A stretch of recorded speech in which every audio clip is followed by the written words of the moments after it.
Pour beaucoup de personnes, le plus grand accomplissement de Julian McMahon dans l'univers de la télévision aura été d'avoir séduit Alyssa Milano. Et c'est vrai que c'est indéniable, hein. Il y a d'autres choses, mais je ne peux que donner mon accord avec ça. Connard. Mais où est passé Julian McMahon? Question que beaucoup d'entre nous, héritiers des années 2000, pourrions poser aujourd'hui. Figure d'une télévision d'un autre temps, le playboy australien fut l'une de mes premières grandes inspirations, entre violence et profonde tendresse que seul le spectateur pouvait déceler. Destiné à une carrière en or et attendu au cinéma comme l'un des visages du nouveau siècle, le couronnement du roi McMahon vint aussitôt poser énigme étonnante. Comment expliquer sa disparition au fil des années, à l'exception de quelques rôles mineurs? Pourquoi un homme aussi charismatique ne fut que si peu employé par la suite, symbole d'une carrière étrange méritant réponse et hommage vibrant? Oui, vous ne le connaissez peut-être que pour ses frasques démoniaques de Charmed ou ses coups de scalpel dans Nip Tuck, mais il y a en Julian McMahon itinéraire d'un roi oublié, comme une fascination que je me devais de partager avec vous, comme une envie de redorer le blason d'un jeu inimitable et ô combien sous-estimé. Alors messieurs dames, prenez une grande respiration, les années 2000 sont de retour. Any of you boys think you can trump my ace of clubs?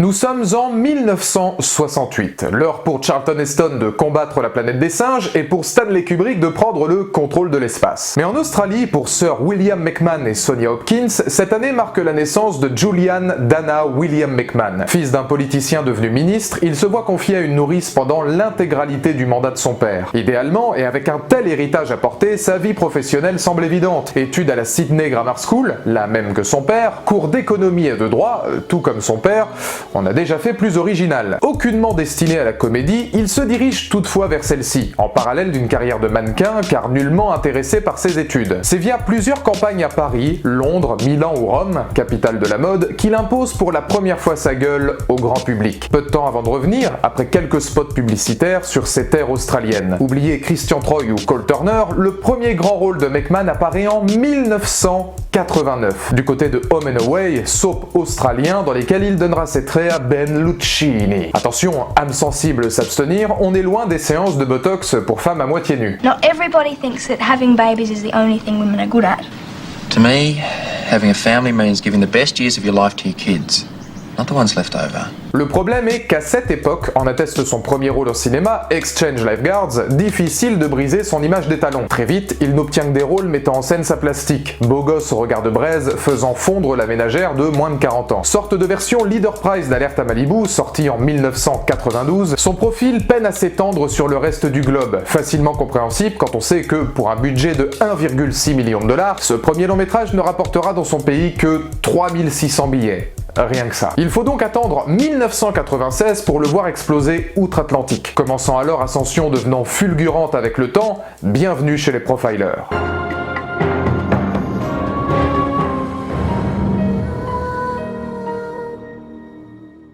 Pendant 4 ans, il incarne le détective John Grant, membre de l'unité d'Ali Walker, Robert Davey ou encore Roma Mafia qu'il retrouvera par la suite dans Nip Tuck. Sans être point d'orgue de sa carrière, son rôle intervient dans une série maniant suspense, enquête et fil conducteur maintenant en haleine le public. En plein milieu des années 90, elle fait même figure de modèle du genre, plongeant dans les idées et les mœurs les plus noires de l'être humain. Quelque part, McMahon se familiarise peu à peu avec un style télévisuel qui lui collera parfaitement à la peau, jouant sur des enquêtes prenantes et une mise en scène plutôt ambitieuse pour l'époque. Elle n'irait nulle part sans sa permission. Donc on le laisse perpétrer ses crimes histoire de ne pas augmenter la détresse affective de sa femme.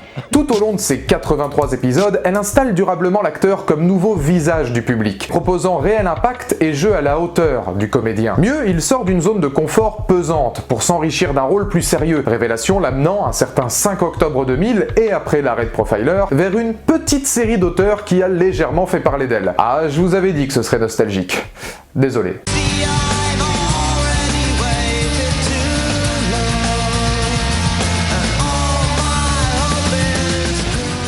Voilà, c'est ce qu'on appelle se prendre 20 ans dans la gueule. Non, ne me remerciez pas, c'est pour moi. Bon, je vous l'accorde, faire comprendre le talent d'un comédien en misant sur le livre des ombres, ça peut surprendre.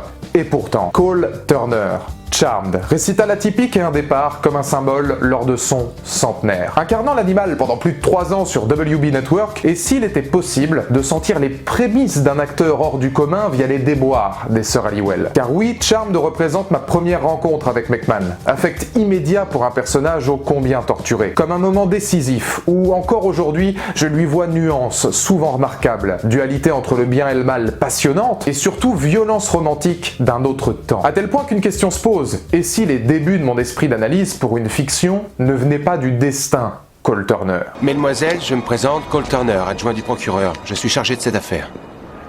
Est-ce que l'une d'entre vous a été témoin de ce qui s'est passé? J'ai tout vu. Envoyé par de hauts commanditaires démoniaques afin d'éliminer nos sorcières, Cole Turner semble, à première vue, archétype du vilain ténébreux, fantasme mélodramatique d'Alyssa Milano et autres jeunes femmes passionnées de ses aventures. Et quelque part, sans son acting et l'écriture extrêmement riche de son personnage, il aurait pu en être d'ailleurs la victime. Ne nous le cachons pas, de par ses interviews et la communication de la série, il était dit que Cole Turner serait LE beau gosse au grand cœur faisant fantasmer l'audimat. Dès lors, il aurait été dangereux de s'enfermer dans ce rôle, car visiblement, ça a plutôt bien marché pour lui. You can always tell when Julian and Alyssa have a scene together because she sort of comes in like an even better mood. There's my man now. You can come in if you want. I'll introduce you to everyone.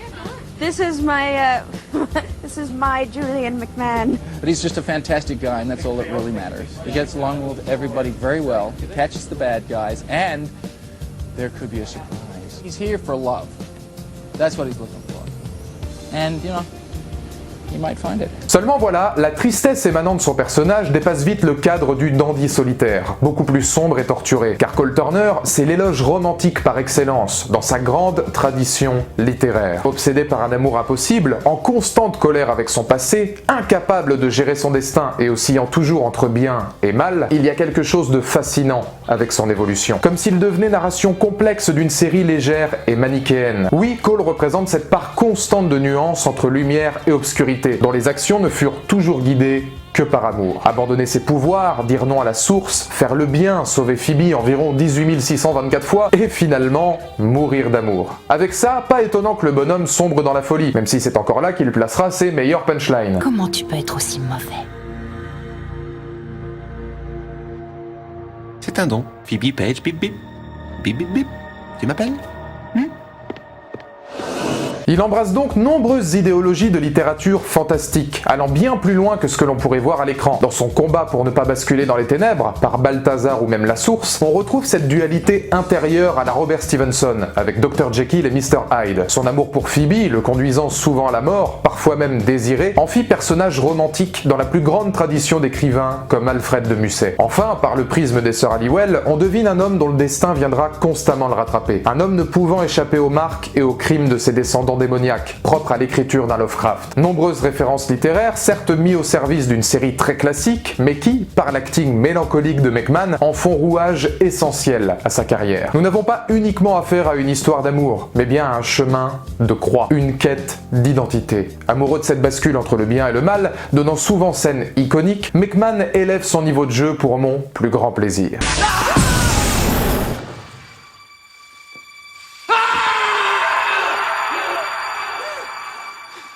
À tel point qu'il provoque empathie de son audience, anti-héros absolu, même s'il excelle dans le sadisme, comme lors d'une saison 4 où devenir la source fut indépendant de sa volonté. Bien aidé par le travail parfait de sa voix française, Arnaud Arbessier, Cole se veut réflexion poétique d'un être brisé, ne pouvant lutter contre son destin, car malgré ses efforts, il se verra toujours rattrapé par la haine, la souffrance, et donc le mal qui en découle. McMahon bascule donc entre amour sincère et folie d'une peur, celle d'être abandonné par la seule femme qu'il n'ait jamais aimée. C'est ainsi que, dans un show enfantin, rappelant à notre amour des années 2000, il instaura quelque chose de nouveau dans Charmed. Écriture et jeu remarquables. Et si vous pensiez qu'il était à son maximum, attendez-vous à la consécration dans moins d'une minute.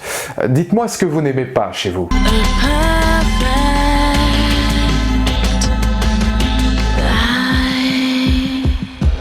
What drew me to the project was the brilliance of the initial script, and that was the depth of character and the type of personalities, and then also the subject matter. So it's not just about plastic surgery, it's about people, their lives, And I keep like likening it to this thing about like choices that people make and the consequences that occur after people make these choices. I feel like there's so many pressures in society these days to look like a certain thing. There's so many pressures placed on us in regards to the way that we're meant to appear, the way, what is sexy and what's not sexy, or what is beautiful or what's not beautiful, and that kind of stuff. And I think that unfortunately it creates a psychosis in our heads which makes us feel like we're not worthy. Nip Tuck, phénomène signé Ryan Murphy. Oubliez Love Story et autres images de marque, nous voici à l'aube d'une ère nouvelle. Gore, sexe, perversion, provoque. La vie de Christian Troy et Sean McNamara n'est qu'un exemple du génie Ryan Murphy, permettant à son histoire de présenter le pire, mais aussi, parfois, le meilleur de l'être humain au détour de scènes brillantes et complètement dingues. Arnaud Arbessier en dira d'ailleurs, dans une interview accordée à Nathalie Carcenti pour Il était une voix, que ce fut l'une des meilleures expérience qu'il put vivre dans le doublage, acclamant la performance d'un McMahon sur le toit du monde. Je crois que celui que j'ai préféré doubler, c'est McMahon dans Nip Tuck, à cause de l'engagement de la série, des situations très très fortes, de ce personnage qui déborde de partout, plein de névroses. C'était vraiment un vrai plaisir. Voir des étrangers t'enlever Matt, te l'arracher littéralement des bras. Là, tu crois que tu oserais me dire qu'un nouvel enfant pourrait remplacer celui qu'on t'a arraché? Il est très agréable à doubler, puis il tourne des trucs Nip Tuck, c'était remarquable. Pour moi, il y eut un avant et un après Nip Tuck. Récompensé d'un Golden Globe et voyant l'Australien nommé dans la catégorie meilleur acteur, également lauréat de 2 Saturn Awards. Car à l'instar de Sawyer, dans Lost, je me suis complètement retrouvé dans ce rôle, comme si une partie de moi se reflétait dans les frasques de son personnage. Troy est un homme à l'ambition vertigineuse, devenu chirurgien plastique de Miami. Critique et calculateur, il n'a que peu, si ce n'est aucun scrupule. Obnubilé par l'argent, le sexe et la passion des corps, il représente vision d'une débauche, applaudie par la grandeur de McMahon. Mais là aussi, tout comme Cole, une débauche torturée, portée par la composition sublime de son acteur, il refuse tout rapprochement avec autrui, ayant peur d'assumer les conséquences de ses actes. Ce qui l'amène souvent à une profonde douleur, d'autant plus quand il aime sincèrement. C'est ici, entre arrogance et fragilité, que McMahon en devient fabuleux, qu'il doit être dur de jouer pareille névrose. C'est moi, ma chérie. Le type qui pue le vagin pas frais, qui déteste les films le soir et qui aime bien baiser toutes les filles qu'il rencontre. J'en ai assez de jouer les gentils. Tu es trop bien pour moi. Je n'arrive plus à te supporter. Tu finis par m'étouffer, tu comprends? Rogné par sa famille et incapable de laisser paraître ses émotions, la dureté de son personnage en dévoile vite homme profondément malheureux. Né d'un viol, abandonné par sa mère, battu par son père adoptif, Christian finit par perdre une foi pourtant symbolisée par son nom. Au-delà d'un rôle m'étant proche, me retrouvant dans cette violence d'un anti-héros blessé, son interprétation reste aujourd'hui la plus grandiose de sa carrière. Comme une douleur à quelques millions de dollars, complexe, entouré de femmes mais dégoûté de son propre reflet. Car il se déteste bien plus qu'il ne s'aime, ne supportant pas que l'on puisse l'aimer en retour. Oui, Nip Tuck est une révolution. Maestria allant bien au-delà du scalpel et autres scènes endiablées, et ce même si, dans ce cas de figure précis, bon, je verrai toujours cet homme comme un héros. Hein, c'est... Désolé, mais là...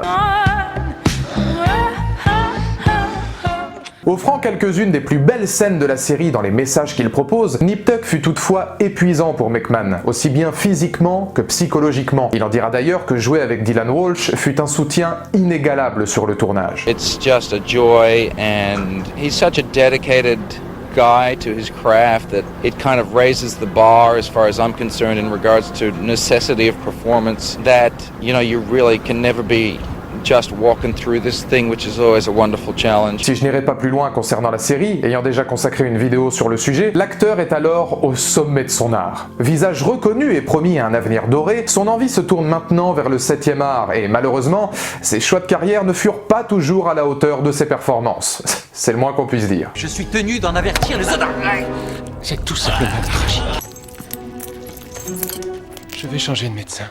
Nous sommes en 2005. Julian McMahon sort de 2 saisons fantastiques avec Nip Tuck. Prince d'une télévision n'attendant qu'une chose, obtenir ultime couronne cinématographique. En pleine période des adaptations super-héroïques au cinéma, la Fox pose 100 millions de dollars sur la table pour ses 4 fantastiques, dirigés par Tim Story. Doté d'un casting solide, l'Australien se voit offrir le rôle de Victor Von Doom. Il le campera de nouveau en 2007 face aux Surfeurs d'argent, le premier opus ayant rapporté pas moins de 330 millions de dollars à travers le monde. Amoureux transi, dévoré par ses ambitions, McMahon fait du McMahon, vilain torturé, démoniaque, malheureusement trop proche de ses rôles habituels. Pour sa défense, le charisme naturel du comédien reste à saluer, dans un long métrage aux saveurs particulières pour lui. You know, this one for me was like, this is like a kind of childhood dream come true, you know? And I felt like I you know, when you have fun, particularly in this type of movie, you know, the audience is going to have fun, you know, because it's kind of like the whole, you know, taking the piss out of yourself kind of thing and having a wink at the audience type of thing, all that kind of stuff. And when you do that, you allow the audience to know, okay, I know we're not doing anything real here, but we can actually enjoy ourselves and go for a ride if we all have a good time, you know? And I think that is kind of a really great way to go these days because we all know what it is now. S'il relève donc le niveau d'un film plus que léger et s'impliquant au point de prêter sa voix aux jeux vidéo, la question est, marque-t-il le faux pas d'une carrière? Eh bien non, pas du tout. Come at me again, Richards.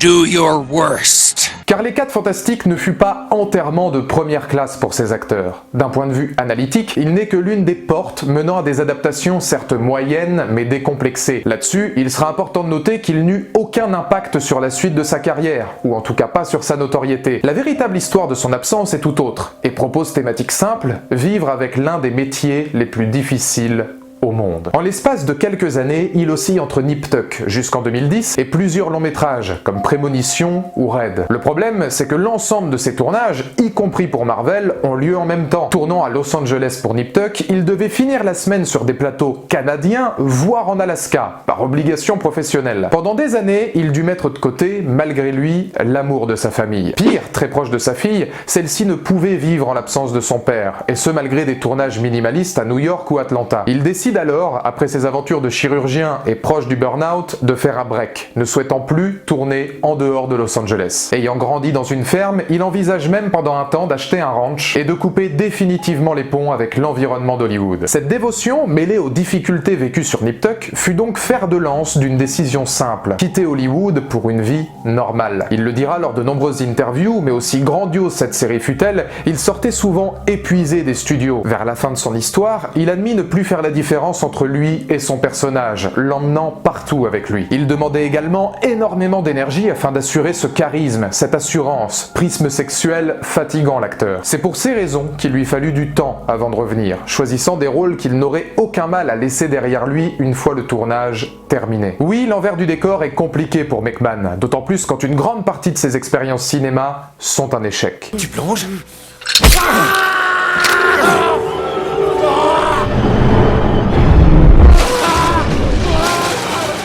De Full Circle à Paranoia en passant par Bait et même Hunters, série sci-fi au fort potentiel annulée après une saison, McMahon peine à revenir au premier plan. C'est ici que la grande question intervient. Qu'est-il arrivé à Hollywood pour se passer d'un comédien aussi talentueux? Pourquoi ne reçut-il aucune proposition à la hauteur de son talent à son retour? Réponse en 2 mots, business difficile. How do you kind of kick this into gear at this time in your life? You know, at this, you know, I'm not in my 20s anymore. You're not starting a career like a normal actor or performer does, and you get things and then you're kind of going. And I said, but I have to do that at this time in my life, just in a different fashion. Survivre à son propre succès. Oui, l'étude de Julian McMahon pourrait s'appliquer à nombreux acteurs perdus du grand public. Ne souhaitant reproduire le schéma de ses débuts, il change radicalement d'objectif. Nouveaux agents, nouveau management, c'est une renaissance pour lui. Mais cette renaissance sillonne une route qu'il n'aurait pu soupçonner. Avec le recul, il admet lors d'un live pour Cara Mayer Robinson que s'il quitta Hollywood au sommet de sa gloire, il n'aurait jamais imaginé comeback aussi difficile dans le milieu. S'il aime son travail, il apprit qu'au-delà de sa passion, la maturité lui fit comprendre que le cinéma et la télévision étaient avant tout un business. En revenant, il dut tout reprendre depuis l'origine, sensation très dure, comme si sa notoriété n'avait jamais existé. Un monde dans lequel il débarque avec des doutes, mais une volonté d'enrichir son amour pour la comédie. Il ne trouvera finalement son équilibre qu'en 2017, quand Marvel, encore eux, lui proposeront le rôle de Jonah dans Runaways, lui permettant de soutenir sa fille arrivant au lycée, tout en retrouvant les plateaux. You need to trust me. Can you do that?